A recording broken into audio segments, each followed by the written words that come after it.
Ну что, готов сесть за руль новенькой тачки? Тогда торопись принять участие в новой акции от Формула 55. Крупные денежные призы и крутой электрокар ждут именно тебя. Шансы на победу уже у тебя в кармане.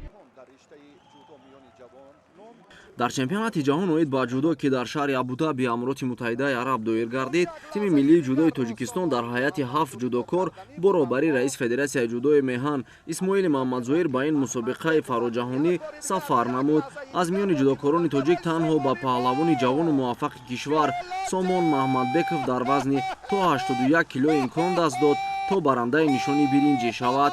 Сомон миёни беҳтарин ҷудокорони сайёра маҳорати баланд нишон дода, барои кишвари азизамон пас аз 17 сол медали қаҳрамонии ҷаҳонро ҳадия намуд. Қобили қайд аст ки легендаи ҷудои тоҷик Расул Боқиев дар чемпионати ҷаҳон 2007 дар шаҳри Рио-де-Жанейрои Бразилия соҳиби мақоми сеюм ва нишони биринҷӣ гардида буд.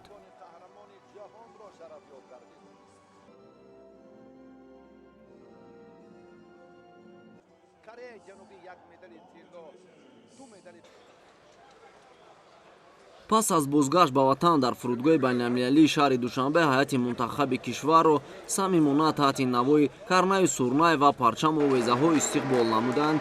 дар маросими истиқбол ноиби раиси шаҳри Душанбе Одилзода Дилбар Раҳим, раиси кумитаи кор бо ҷавонон ва варзиши назди ҳукумати ҷумҳурии Тоҷикистон Гул Аҳмадзода, Зулфиқор Аҳмад, намояндагони кумитаи миллии олимпии Тоҷикистон, хешону пайвандон, ҳаводорони ин риштаи варзиш ширкат намуданд. дар маросими истиқбол қайд гардид ки таи солҳои охир таҳти роҳбарӣ ва дастуру ҳидоятҳои асосгузори сулҳу ваҳдати миллӣ, пешвои миллат, президенти мамлакат муҳтарам Эмомалӣ Раҳмон ва талошҳои хастагинопазири раиси Маҷлиси Миллӣ, Маҷлиси Олии Ҷумҳурӣ, раиси шаҳри Душанбе муҳтарам Рустами Эмомалӣ, намудҳои гуногуни варзиш аз он ҷумла гӯштини ҷудо, ки шомили барномаи бозиҳои тобистонаи олимпӣ мебошад, то рафт рушд ва паҳлавонони кишвар дар мусобиқаҳои сатҳи қоравию ҷаҳонӣ ба натиҷаҳои назаррас ноил гардида истодаанд.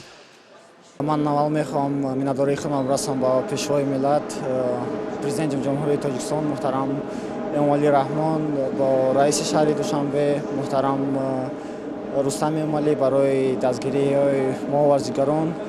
ин натиҷаҳое ки мо додестем, ин ҳама ба дастгирии раиси Федератсияи ҷудои Тоҷикистон муҳтарам Исмоили Мамадзоир. ман бовари комил дорам ки бо хеле дастгирӣ мо дар бозиҳои олимпӣ сазовари медали олимпӣ мешавем. ман хеле хурсандам ки тонистам медали чемпионати ҷаҳонро ба даст биёрам.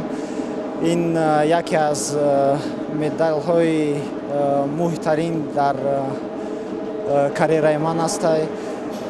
ин не только медали ман, медали федератсия, ин медали ҳама кулли сарбаланди тоҷика.